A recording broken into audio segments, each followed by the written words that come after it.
आपका टाइम अब समाप्त हो गया है। यहाँ भाजपा सरकार आने वाली है। তুমি বাংলাকে টার্গেট করেছো, আমাদের টার্গেট দিল্লি। বাংলা জয় করে আমরা দিল্লি জয় করব। আর মাত্র এক সপ্তাহ, তারপরেই পশ্চিমবঙ্গে বিধানসভা ভোট। দিন যত এগোচ্ছে পারদ ততই চড়ছে, বাড়ছে আক্রমণের ঝাঁজ। মঙ্গলবার উত্তরবঙ্গে একের পর এক সভা করলেন অমিত শাহ। দক্ষিণবঙ্গে প্রচারে ঝড় তোলেন মমতা বন্দ্যোপাধ্যায়। সেই সঙ্গে এসআইআর থেকে অনুপ্রবেশের মতো ইস্যুতে পরস্পরের বিরুদ্ধে শানান ধারালো আক্রমণ। बटन तो जरूर दबाना है, मगर इतने गुस्से से दबाना कि बटन उत्तर बंग में दबे, देश भर के घुसपैठियों को करंट लगे, करंट। মোদি বাবু, হাত জোর করে একটা অনুরোধ করছি। অনুরোধটা কি?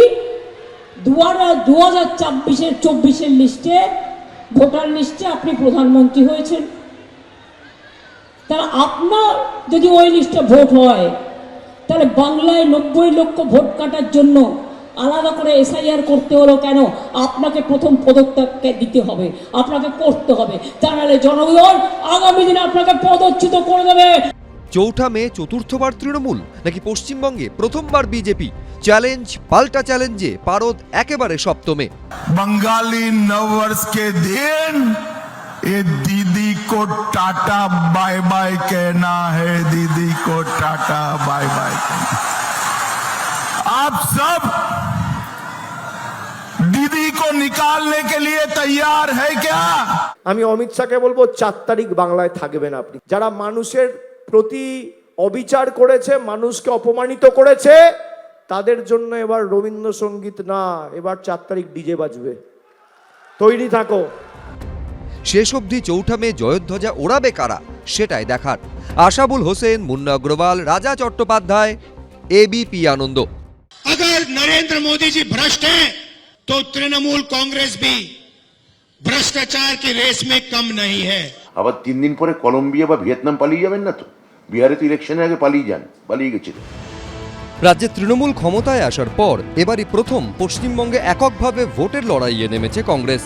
আর দিন দশেক পরই যেখানে আরও একটা বিধানসভা নির্বাচন, সেখানে প্রথম দিন প্রচারে এসে দুর্নীতি ইস্যুতে বিজেপি ও তৃণমূলকে একযোগে আক্রমণ শানালেন রাহুল গান্ধী।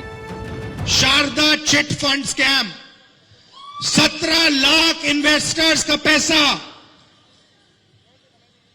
1900 करोड़ रुपए उनको वापस नहीं दिया। Rose Valley chit fund scam, 31 lakh investors का पैसा लिया, 6,600 करोड़ रुपए अभी तक वापस नहीं दिए। Coal smuggling scam, illegal mining, transport, goonda tax collection होता है यहां पे ट्रांसपोर्टर्स और परचेजर से। यहां पे सिर्फ तृणमूल कांग्रेस का जो सिंडिकेट है उसको ये 24 घंटा पैसा देते रहते हैं।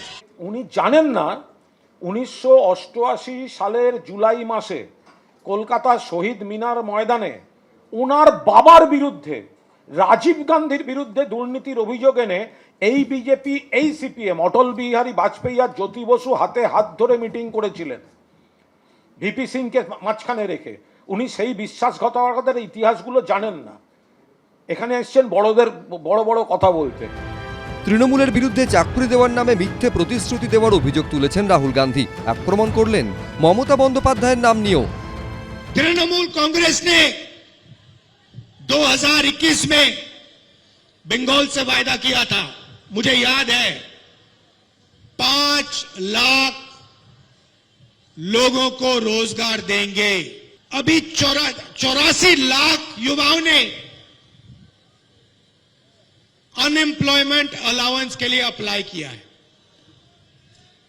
ममता जी कहती हैं 5 लाख युवाओं को मैं रोजगार दूंगी और 84 लाख युवाओं ने अनएम्प्लॉयमेंट अलाउंस मांगा है। मजाक हो रहा है यह बंगाल के साथ। আপনাদের দল থেকে গাদা গাদা বিধায়ক বিজেপিতে চলে যাচ্ছে, দল ধরে রাখতে পারেন না। তো যেখানে মমতা বন্দ্যোপাধ্যায়ের নেতৃত্বে তৃণমূল কংগ্রেস বলে বলে বিজেপিকে হারাচ্ছে, তো সেখানে ভোট কেটে ডিস্টার্ব করতে আসছেন কেন? কোন কারণে ডিস্টার্ব করতে আসছেন?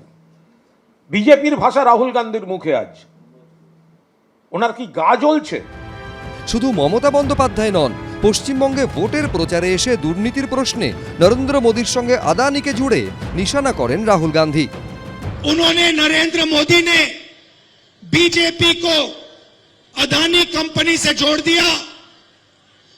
अदानी के लिए बीजेपी काम करवाती है और अदानी पैसा, सपोर्ट, मीडिया, फाइनेंस सारा का सारा बीजेपी को देती है। इसका नाम मोदानी कंपनी होना चाहिए। আজকে প্রায় 70 বছরের কাছাকাছি সময় ধরে রাহুল বাবুর স্বর্গত পিতা, তার আগে স্বর্গতা ঠাকুমা সবাই মিলে ভারত শাসন করেছেন।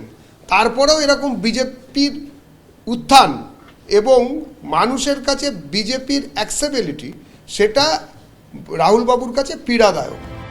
এদিন উত্তর দিনাজপুরের রায়গঞ্জ, মালদার চাঁচল ও মুর্শিদাবাদের শমশেরগঞ্জে মোট 3টি সভা করেন রাহুল গান্ধী। অর্ণব মুখোপাধ্যায়, সুদীপ চক্রবর্তী, এবিপি আনন্দ। এবিপি আনন্দ, এগিয়ে থাকে, এগিয়ে রাখে।